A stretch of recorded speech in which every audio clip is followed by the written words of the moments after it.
here in America, and it's freedom all the time. It's all the time. You're going to go home right now, and you're probably not going to be bothered by the talent and stuff like that. But this is one of those times where I believe that history has truly given us a gift. We were alive just a month ago to see what tyranny really looks like. And I know we're having a good time. I'm not going to beat Debbie down. I promise. I'll finish on the high note. I promise. But we got a chance to see what tyranny really looks like. In our safe homes, safe neighborhoods, or safe jobs, get a chance to see what freedom doesn't look like. A very sharp contrast to what we have here in the United States.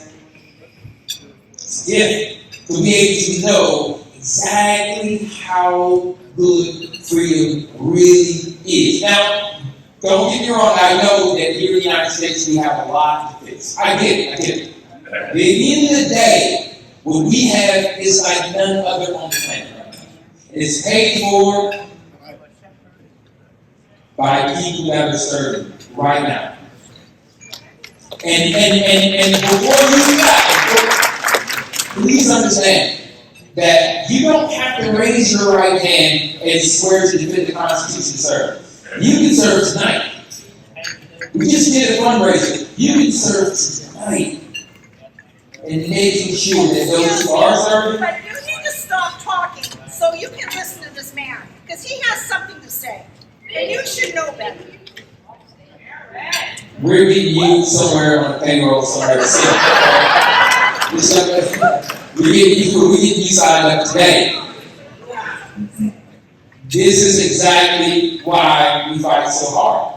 It's because there are Americans like this young lady who are counting on us to come back home. Every now and again, it gets a little tough to stand up on, so I have to sit down from time to time. But please understand that this thing we have called freedom is so precious.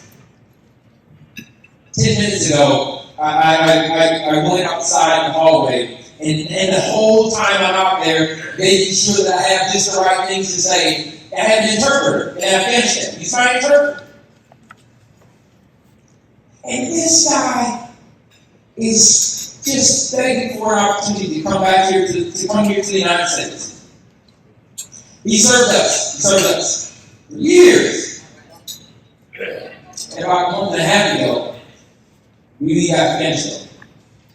The night, I'm pretty sure you remember waking up and you saw what happened the night that the Marines and the paratroopers were on the gate. And everybody, I imagine, knows what happened that night.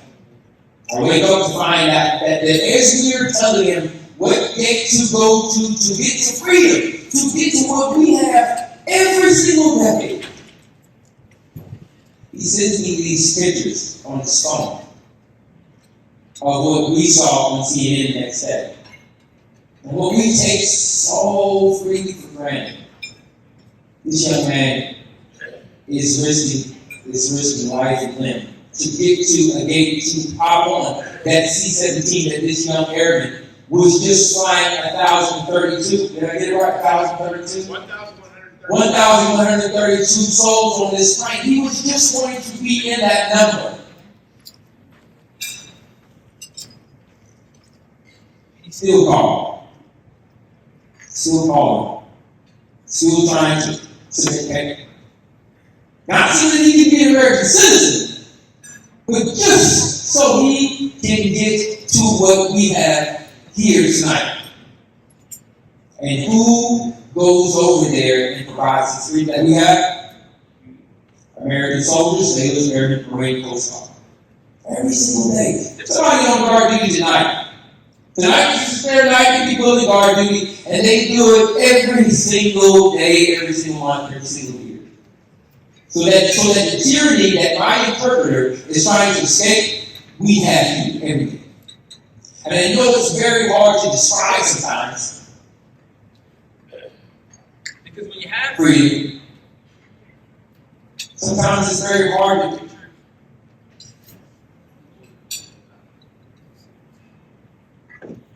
Still a start.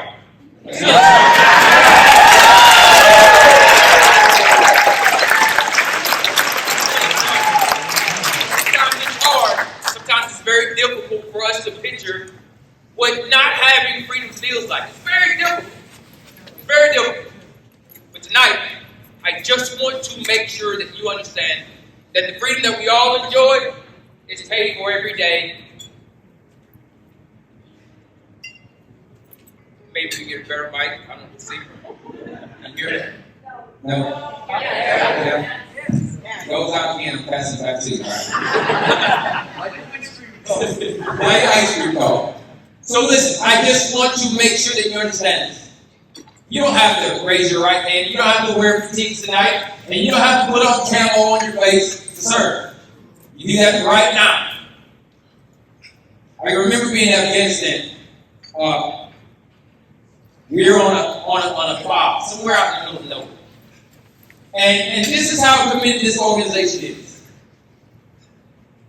We're serving. I go into this little tent, USO on the front. And there's phones in there. Phones in there, there's internet. If you can't get to the internet, you go to the phone. If you can't get the phone, go to the internet. You stand in line and call back home and talk to people that you love. All right? And as we're talking, as I'm in the line to get on the phone or get on the internet, whichever one opens up first, there's a drill, there's an alert. Anybody who's ever served over in Afghanistan, I already knows what I'm talking about. They have these rockets that come onto the base. You're attacked. Sometimes it's a mortar, sometimes it's a rocket. It just depends on what they got in the Taliban arsenal. And as we're being rocketed, you think for a second, do I get out of line?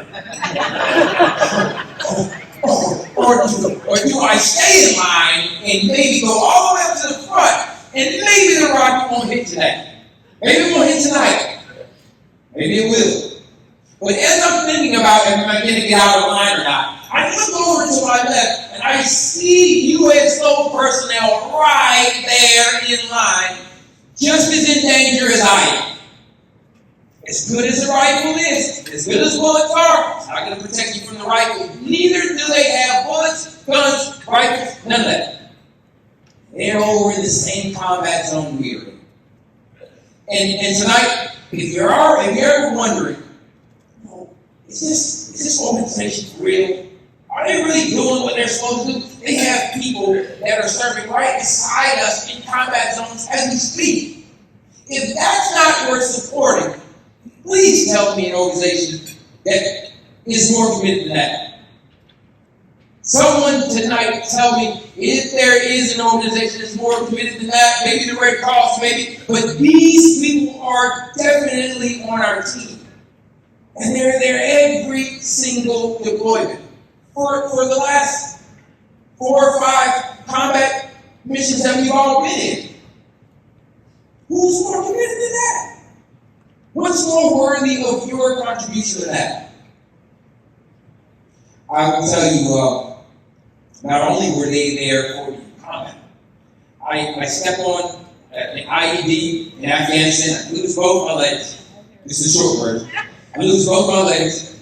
And I come back to the States, go to Walter Reed. Anybody knows D.C., the main hub in D.C., the main hospital is called Walter Reed. I'm there at Walter Reed. And my wife has to leave her job. Short, quick commercial. Military spouses are what makes this military.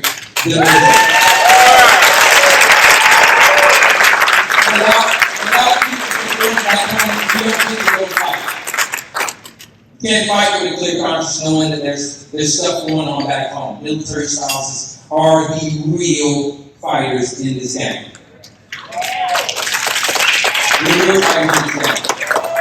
My wife has to quit her job. She shuts down everything at Fort Bragg, North Carolina, gets my 2 daughters, moves up to Walter Reed, D.C. area. Now we're living not in a neighborhood where there's swing sets and trampolines, birthday parties to go to. These 2 little girls are now having to deal with dad's real issues in life.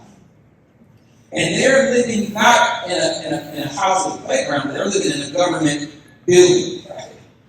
It's like elevators, water fountains, urinals, bathrooms, real not fun kid stuff.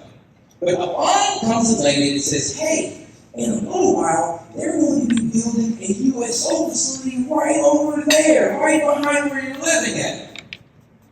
Now, I knew what the USO was. They had no clue what it was. They're little girls.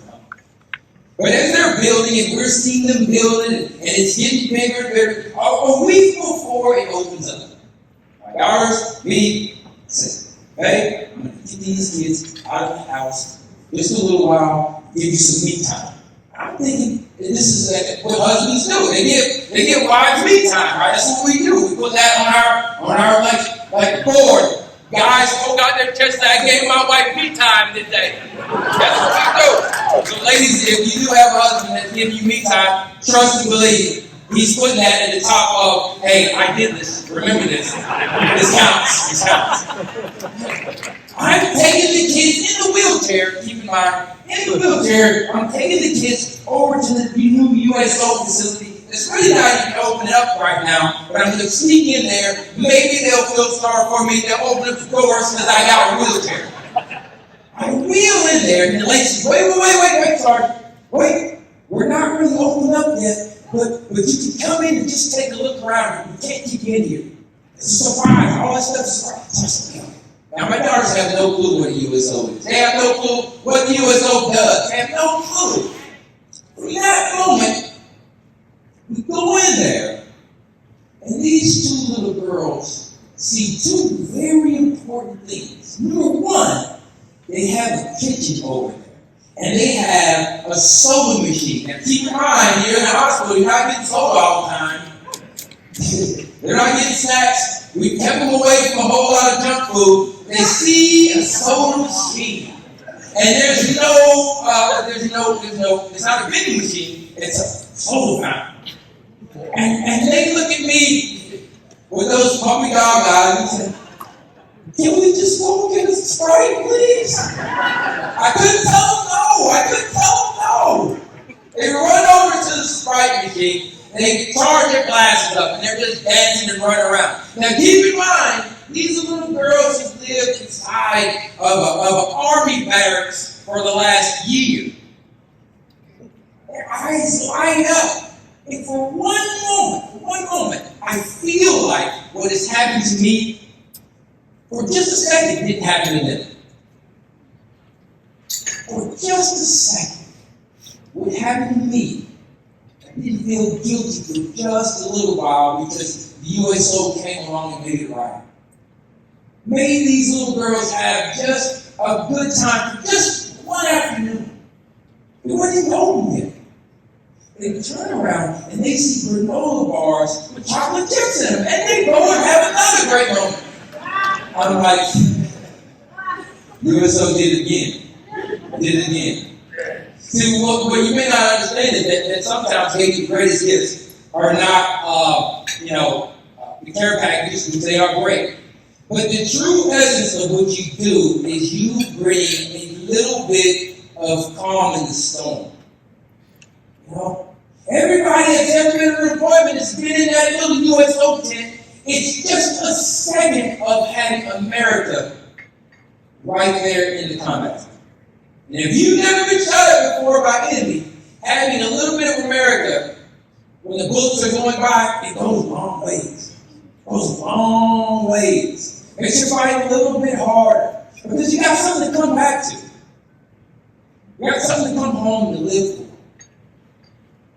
So if you've ever wondered, like, what do they do? I can't tell you all the things that they do, but I know what you did for me. I know what you did for my family. Those little girls, they don't know what the USO does now. When they see that flag, or they see that little cup holder, the USO mug, thanks for the merch. It means a lot to them. They see the emblem, it means something to them. It means something to them. Now, it's on from one generation to another generation, maybe to a generation I'll never meet. And tonight, you have an opportunity to do the same thing that they did for me. You have the same opportunity you had for your family. Maybe for families that you may never meet. Maybe. I ask this tonight. if you're on the fence, you say, man, I just don't know. Everybody in here tonight is like, it's a little tough to be able to give when you don't see immediate feedback. See what I'm telling you right now? That somebody's seeing immediate feedbacks right now. Somebody you may never meet. I live in this. I'm on the way to Fort Benning, Georgia. I'm on the Ranger School for the first time. And I get to the airport on time. But as fate would have it, I'm trying to get through, and I don't make the plane. And one thing I know for a fact is I cannot go back to the Rangers and tell my sergeant that I missed the plane. Won't be going there. No, I'm not doing it. I am prepared to stay at SeaTac as long as it takes. Begging the pilot to take me on the next flight. Begging somebody, take me to Atlanta. And while this is all happening, I'm trying to figure out, okay, it's getting a little late. I don't know where I want to stay at. I'm prepared to stay here, but I don't want to be out in the middle of the hallway, maybe looking homeless. I don't know. And somebody comes up and says, there's a USO up there.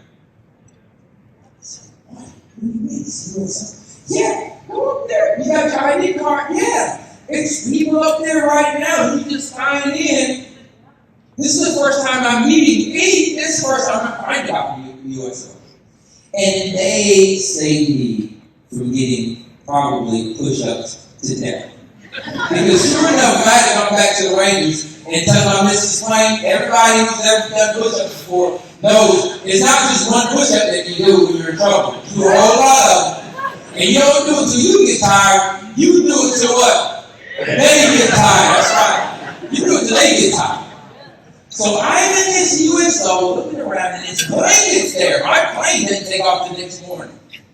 And I'm like, man, this place right here just saved me from a whole lot of sweat, a whole lot of heartache, a lot of pain. That's the first time. And successively over my life, it continues to happen. So this isn't a speech, it's more like a thank you. It's more like a thank you for what you've done that first time up until now. You've constantly come through for me. Rocket attacks, amputations, possible sweat and heartache and pain back with the Rangers. You come to me for my whole adult life. And if they did it for me, imagine how many other stories that can be told just like this. You're helping that. It's great. So with the Mariners, Delta, the sponsors, if you're donating from your family, maybe your mom or dad served, thank you for what you've done tonight.